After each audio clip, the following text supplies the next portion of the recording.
परीक्षित भी मुक्ति की कामना कर रहे थे, 7 दिन में मरने वाली की मुक्ति की उपाय बताओ। पर श्री शुकाचार्य जी ने उनसे कहा कि मुक्ति नहीं, भक्ति मांगो। मुक्ति मतलब मृत्यु के उपरांत भगवान का दर्शन, और भक्ति मतलब जीवित अवस्था में ठाकुर जी का साक्षात्कार। भक्ति की कामना करो। और भक्ति की कामना करते हुए उन्होंने प्रणाम किया और श्री शुकाचार्य जी भागवत श्रवण कराने लगे। सृष्टि प्रसंग बताया। सृष्टि प्रसंग के बाद स्वयंभू मनु शत्रुपा के 3 पुत्री और 2 पुत्र हुए। आकुति, देवहूति, प्रसूति, और 2 पुत्र हुए प्रियव्रत, उत्तानपाद।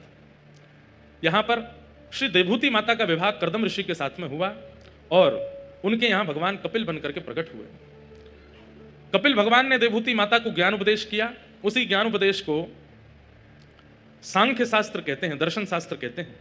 अद्भुत प्रसंग है देवहूति कपिल संवाद। इस बार हमारी गुजरात में एक जगह कथा है जिसका नाम है ऊंझा।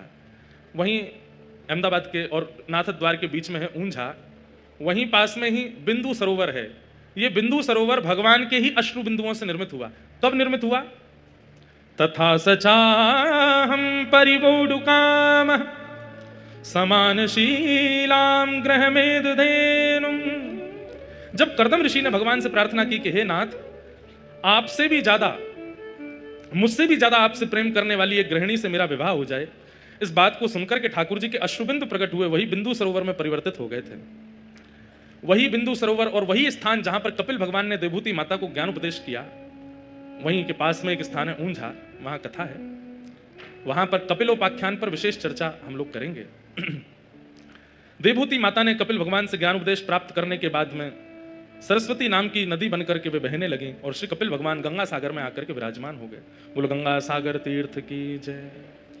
हमने अनेक बार कपिल देवहूति संवाद खूब विस्तार से श्रवण कराया है, परंतु आज क्रम बहुत है और ठाकुर जी का जन्मोत्सव करना है, इसलिए केवल क्रम स्पर्श करते हुए चल रहे हैं। देवहूति माता पर कृपा करके भगवान कपिल गंगा सागर विराजमान हो गए। आगे आकुति प्रसूति के वंश का वर्णन किया, तभी उत्तानपाद राजा का वंश आया। श्री उत्तानपाद राजा के यहाँ पर ही भगवान के परम भागवत श्री ध्रुव जी का प्रादुर्भाव हुआ।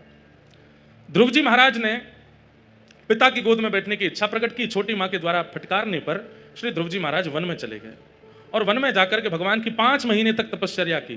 5 महीने के बाद भगवान हरि गरुड़ पर विराजमान होकर के प्रकट हुए और श्री ठाकुर जी ने ध्रुव जी को दर्शन प्रदान किया।